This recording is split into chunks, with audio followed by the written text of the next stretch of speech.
Hello guys, welcome to my new blog. आज मैं एक इम्पोर्टेंट वीडियो बनाने वाला हूँ। इस वीडियो पर होने वाला है एक चैलेंजिंग वीडियो, क्योंकि चैलेंजिंग ये नहीं बता सकते। मैं करने वाला हूँ एक मंथ में पूरा रोज़ा रखने का चैलेंज लिया है।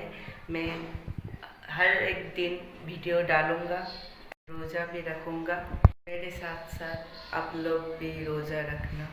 और एक मैं बड़ा चेंजिंग करने वाला हूँ इस मंथ पर वीडियो पर। मैं इस मंथ पर पूरा वीडियो जो बनाऊँगा वो बंगाली पर बनाऊँगी।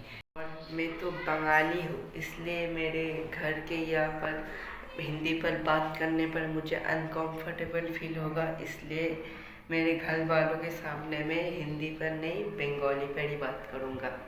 इसलिए मैं ये चेंजिंग किया हूँ। तो কেমন আছো আপনারা? हर एक दिन जो करूँगा वीडियो बनाकर आऊँगा। मैं आज भी रोज़ा हूँ और मेरा रोज़ा का आज का वीडियो आप कल देख पाओगे। तो রমজান মোবারক। আর আমি এক মাস কী করছি সেগুলো দেখার জন্য আমাকে সাবস্ক্রাইব করে নিতে পারো। দেখা হচ্ছে কালকের ভিডিওতে।